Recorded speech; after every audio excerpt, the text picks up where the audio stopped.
আজকের ভিডিও এখানে রয়েছে চাউমিন। আজকে চাউমিন করা হয়েছিল, চাউমিন রয়েছে নানা রকম সবজি দিয়ে চাউমিন করা হয়েছে। এখানে রয়েছে ডাল, এখানে রয়েছে টমেটোর চাটনি।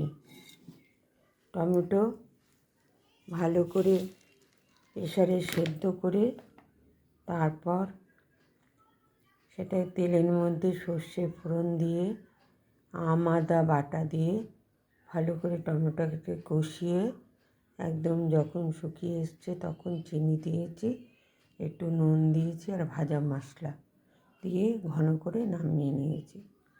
এটা হচ্ছে কই মাছের ঝোল। কই মাছ ভেজে জিরে ফোড়ন দিয়ে ধনে জিরে আদা লঙ্কা বাটা দিয়ে কষিয়ে তারপর জল দিয়ে ফুটিয়ে নিয়েছি। নামানোর সময় নুন একটু ধনে পাতা দিয়ে নামিয়ে নিয়েছি। এখানে রয়েছে বিট বাটা। বিট সেদ্ধ করে বাটার দিয়ে লঙ্কা দিয়ে ভালো করে বেটেছি। দেখুন, নুন আর মিষ্টিও দিয়েছি। এটা শুকনো ভাতের সাথে খেতে খুব ভালো হয়। এখন শীতের সময় আমি এই নানা রকম বাটা দিয়ে ভাত খাই আমরা। আপনারাও খাবেন, দেখবেন ভালো লাগবে। এখানে রয়েছে বড়া, ডালের বড়া। ডাল ভিজিয়ে রেখেছিলাম, সেটাকে বেটেছি কাঁচা লঙ্কা আদা দিয়ে বেটে কালো জিরে দিয়ে একটু মিষ্টি দিয়ে নুন দিয়ে লঙ্কা দিয়ে বড়া করেছি। আর রয়েছে বাঁধাকপি। বাঁধাকপি মেখে নুন মিষ্টি লঙ্কা দিয়ে বাঁধাকপির বড়া হয়েছে।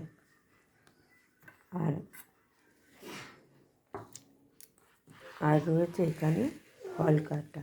আমি দুপুরবেলা ভাত খাই না, তাই আমার জন্য ফল কেটে রেখেছে।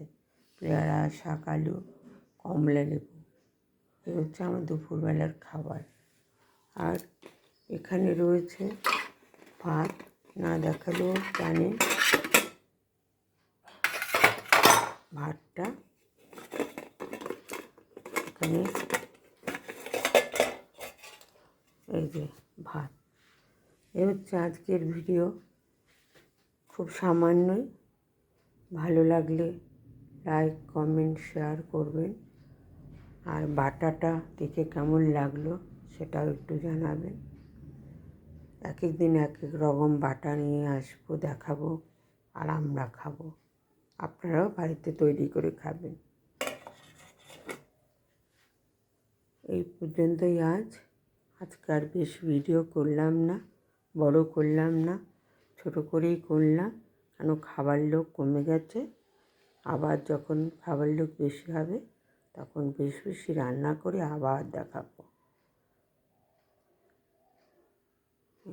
আজ এই পর্যন্ত রাখলাম।